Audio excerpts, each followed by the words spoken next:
Are you tired of being normal? Just average, nothing special? Well, you're in luck because today's episode, we're going to talk about how to be an outlier. This is the Existential Stoic podcast. I'm Randy. That's Danny. What's going on, Danny? What's up, Randy? A diamond in the rough, right? I was I was cracking up saying that. Are you tired of being normal, average? Does everybody just look past you? Yeah. I think we all kind Do of they just see experience that one of stuff. the same? I know, right? You feel like a lemming. Uh, A number? we Ah, all experience that in certain areas of our life, but a lot of people want to be, an Elon Musk, a Steve Jobs, a Zuck, a Justin do Bieber, you know what? Do you know what's Ariana funny? Grande. What? Yeah, keep going. Any number of them, right? Yeah, Yeah. I was just. It's funny how like we especially like in the U.S. I think is like taught to be an individual and stuff, and like express yourself, be yourself. But it's funny because like we also buy products, so there's a sense of conformity there too. And I was listening to something talking about Apple's advertising campaign from like the '80s on. And they were saying how like they convince people like if you have like an Apple product, you're like artistic and creative and against the curve and blah. But it's like, and so like you go into any Starbucks now and you see everybody's got their iPad out there, like MacBook or whatever, and it's funny. But it Yeah. worked. But it's you believe these things about yourself, so yeah, it's just funny. Think different. They weren't a part of Big Blue, IBM. Think different. Yeah, Yeah, I know. think So, different. so today's episode, we're actually going to discuss how to be an outlier. We each have three suggestions for how to be an outlier. And if you don't get anything here, you can read Malcolm Gladwell's book Outliers and then get something from that. Right? Possibly. Yeah. All right. So since I introduced, I'm going to go first. My first one for how to be an outlier is have the courage to be disliked. I listened to this book of the same title, The Courage to Be Disliked, and they were saying in there that that's like the epitome of freedom. Like most people are so trapped in their life by the manacles of the societal contract that they can't do what they actually want to do. And I was this way for a long time. I was doing what my parents wanted me to do. I was doing what society wanted me to do, and I was miserable. And then eventually, I got to a point where I was so I was living the ideal dream life that everybody else had for me, and I was so miserable. And eventually, I got to a point where I just said, "Okay, time to do what I want to do," and Well, life got a lot better. no, that is a good one, man. Having the courage to be this light, because like you said, like it's you were living the ideal dream life, but it wasn't your ideal dream. That's the fundamental problem, right? And like you said too, Nietzsche had a great term. He called it bound spirits, like bound, like as in like Hmm. constrained, right? And like I think it works really well because socialization, social conditioning, pressures. I mean, there's so many things telling us to be a certain way, to value certain things, to look at things a certain way, to interpret things a certain way, right? And it's really hard to break free of that. And really, the only way to be an individual is to have the courage to be disliked because, frankly, as soon as you start expressing yourself, guess what? You're going to be an outlier. You're going to be on the outside and you're going to be alone. I mean, that's the other thing I really liked about Nietzsche's work is he talks about that all the time of being like the exceptional are alone. They're by themselves. They're separate because people don't understand them. They might not understand their reasons because they're not their reasons, right? Or they're not the reasons we were trained to have our whole lives. So yeah, it's a really good one and an important one because it's also really hard. We all have that drive to want to like be part of that group, but you have to just assert yourself. Yeah, separately. I like that one. My next one goes really well with that, which is say no. And here I was actually thinking of, the three metamorphoses from the Stoic Zarathustra when he talks about the first one's the camel, right? The beast of burden. You're carrying all these obligations, dreams of others, right? Ideals that other people have. And you carry that burden through so long in your life until eventually it just breaks your back and you yell and you scream, you say no, right? And then you free yourself of it and realize there is another path. You can make your own values. You can look at the world your own way. You can decide how to live yourself. Hmm. That's a great one. And that's very related to the one that I was talking about, the courage to be disliked. I actually heard someone talking the Mm, other day about how they're always trying to please everyone and they're so tired of people walking all over them and they get so angry with it, but they don't do anything about it. And I was like, you just yeah. gotta say no. Like that's it. Yeah. The lion. You gotta say no. You got to. Well, it's like your yes doesn't mean anything. Because like if you don't say no, if you just say yes constantly, it's like people realize that and they will walk all over you. But if you say no and start using your voice, they realize that you're not just going to do whatever, right? That you have your own ideas, your own views, whatever. And I think it is, but it is hard to do because it's like it literally requires you to almost fight against society in a way. Like not literally, but like, Hmm. metaphorically. Yeah, that's good. So the next one that I have is don't care about others' opinions. Someone's opinion of you is none of your business. And this is something that traps a Yes. whole bunch of people. And, I think that I'm somewhat liberated in this area, but I know that I'm still so trapped in terms of other people's opinions because there are certain things that I won't do just because I'm afraid of being embarrassed or different things like that. And really, the less you can care about other people's opinions, the more free you're going to be, the more you're going to be able to be yourself. And in doing that, you will be an outlier.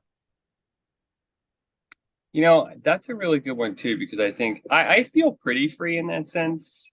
Not 100%, but pretty. I mean, I think nobody's like 100%. It's very hard to be that, but like, I think there is something to that though, because if you care about other people's, the more you care about what other people, how they value you or how they look at you, the more you're going to be constrained by society, by other people's ideas, right? And if you can stop caring, you can start building your own life. And like, the way I always look at it myself is I always trust that the people that are really close to me will understand me, and I don't have to worry about how they think about me, Hmm. and it's worked pretty well so far. Hmm. It's a good indicator of who's on your side and who's not. Yeah.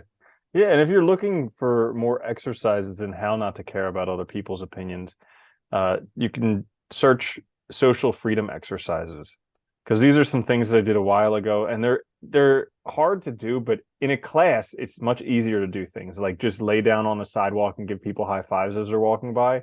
Easy to do in a Yeah. class, very difficult to do by yourself. Or like other things where you just embarrass yourself in public. Easy to do in a class, very difficult to do on your own.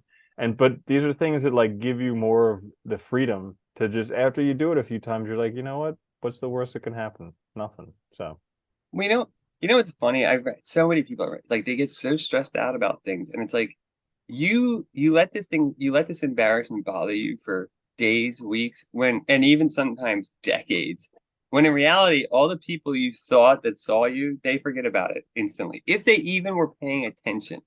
hmm. Most people, it's just like it's an oddity, you move on. Like they don't care. It's not them. It doesn't matter. Their little world is so narrow. Hmm. It's like Yeah. yeah, it's a good one though. And I think it's a good practice to try things that will like embarrass you. It's a really good idea to do that Hmm. because it does make you realize it doesn't matter. Hmm. That goes really well with my next one too, which is listen to yourself first. This is, I think, a really difficult thing to work out, but like we're so quick to look to others for advice or to look to the internet or to look at other examples, but sometimes you just have to listen to yourself first and see what do you actually want? Like what is your body telling you? What is your mind telling you? What's your gut telling you?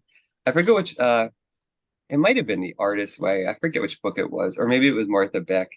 Um, when she was talking about how, like a lot of times like, we'll feel exhausted and like we don't know why, and it's like because we hate our job and like it's exhausting. We don't want to go, so we like our bodies like are trying to tell us like this is not right for you. And like I think sometimes there is truth to that. If you really listen to yourself, you'll notice that like certain people when you're around, you get anxious or you feel sick or tired or whatever, then maybe you shouldn't be around them anymore. you know? Yeah. Yeah, that's a great one. Like going after what serves you in life and staying away from things that don't. Yeah, It's like the answers are so simple. It's like if you want they to are. enjoy life, go after the stuff that you enjoy and stay away from the stuff that you don't. And yet we just struggle with that so immensely. Well, you know what I hate too? It's like as soon as you try to live your own life, people are like, you're selfish. Hmm. Man, man. It's like, Yep. no, I have X amount of years here. I'm trying to make it worthwhile for me because guess what? That's really what matters. Doesn't mean I have to be a bad person. Doesn't mean I have to be a jerk. Doesn't mean I have to be, I have to take advantage of other people, but I don't have to listen to your BS either. like, you know? It is a crazy thing when people call people selfish because if you're on an airplane and that loses pressure, whose mask do you put on first? You don't go around putting on everybody else's mask Yeah. first. It's so Yeah. stupid that people call each other selfish because you know what? You're with yourself. You're born by yourself. You're going to die by yourself. It's like, yeah, it's great to You know, care it's about other funny. people, but You got to be The selfish. directions even tell you to put on yours first anyway, Yeah, because you can't help anybody else until you help yourself first. It's the exactly. basic fundamental fact of reality. Like, Exactly. You have to do it in life. But I think like calling people selfish is just a way of guilting them into it's basically just a way of controlling people. yeah, That's all it is. yeah. And yeah, It's yeah. unhappy people trying to guilt trip you so you come back into conformity. That's all That's it is. selfish. Meh. Yeah. All right. So my last one for how to be an outlier is go after what you want. Because if you look at all of these outliers, they're not trying to be somebody else, you know? They're just doing what they enjoy. And by doing that, they became very good at it. Like Elon Musk wasn't trying to be the next Jeff Bezos or Henry Ford. He was just doing what he wanted. Justin Bieber wasn't trying to be the next Beatles. He was just doing himself. And so you have to go after yourself because I think Steve Jobs said something along the lines of you have to find what you love in your life. And that's true in business and in relationships. Because if you don't, you'll just never be satisfied and you'll never be able to do Yeah. good work. Because to do good work, you have to love what you do. So it's really important to go after what you want and what's important to you. No, I think it's like that's a great point, which is like, but that's the hard part. You have to figure out what you love. You have to start listening to yourself, and you have to stop looking at like the external world for help. You have to start like kind of really figuring out what do I value, what's important to me, because people will tell you all sorts of things and give you all sorts of advice, but that advice they give you is really from them, right? So it's about their own life or their own world or their own story. And I think it is. You got to really just think for yourself about what you love and go after it, and it works. Yeah, the way to be satisfied. My last one works really well with that as well, which is just to avoid external comparisons altogether too. I think we talked about that so many times, but I think it's worth mentioning again because it is something I think everybody struggles with. We look at other people, they have a house and I don't have a house yet, or they have, kids, I don't have kids, or they have this, like we constantly compare ourselves to others, and it's always a loss because you always are looking at people that have more. You're always looking at people that have some so-called something better than you, and you're not seeing the whole life. Instead, compare yourself to yourselves. We were just talking the other day, I know, and like when I look at my own life, like just in the past 8 months, it's amazing to me the amount of change I've made just in 8 months in my own life. Like it's insane. And I think if you focus on just comparisons to yourself, you see real growth and you start to see what really like matters to you. Yeah. Yeah, that's hugely important. Like it's something that like when you have the opportunity, you have to just compare yourself to people who don't have as much as you. Like the other day I was walking and I saw somebody with no legs and I wasn't thinking about my legs until I saw them. And I was just all of a sudden super grateful that I have legs. They're Yeah. working. No matter what else Yeah. was going wrong in my life, I had legs and I was walking with them. And then Yeah. also you have to think about like we're so financially oriented in America and we all idolize these people who are billionaires or multi-billionaires or whatever. And you got to think like who does Bill Gates compare himself to? Who does Warren Buffett compare himself to? Who does Elon Musk compare himself to? Because there's really not anyone up. So like what do they do?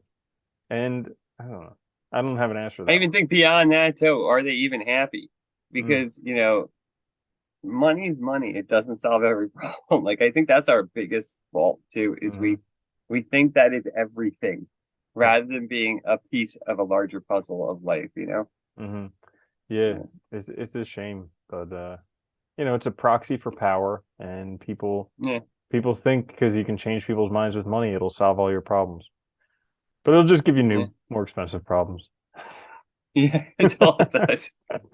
Did you want to you had another one that you wanted to Oh, talk about, did yeah. you? I jotted Because down a note and I I think want to it's hear how this one got on the list. I'm quite okay, okay. interested. So I threw down journal and the reason it was just a note to myself. But what I meant was like I think like journaling every day is important because it's a practice that like teaches you to kind of do something every day and think about the same problems every day. And I think like a lot of people they want to be themselves or they want to change and they get caught up in these like quick schemes to do it, like 3 week, 4 week program.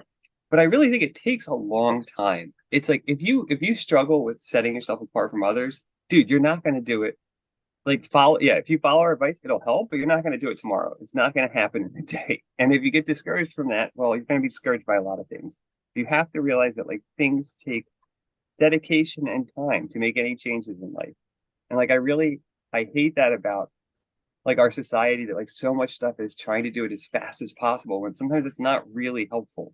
Like instead Mhm. looking at it long term is better. So that's why I wrote it down. Because I think, reminding people that it just takes time. Like start working on it now and it will improve if you keep working at it.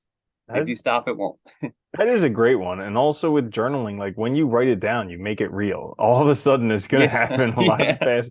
Everything that I write down, like I have this list of goals, and everything that I write down in my journal happens so much faster than I ever thought it would have happened. So it's just like it's crazy. I have like an ongoing to-do list. It's like things I just want to do. And I was just looking at it the other day and because I haven't looked at it in like a week and I was like, oh man, I already got that done, that done, that done, that. It's like all these things just check off. It's great. Hmm. Yeah. Yeah. So there you have it in a nutshell, how to be an outlier. This is the Existential Stoic podcast. Make sure to like, share, and subscribe. Check us out on the podcasting services, also on YouTube. I'm Randy. That's Danny. I'll see you later, Danny. Later, Randy.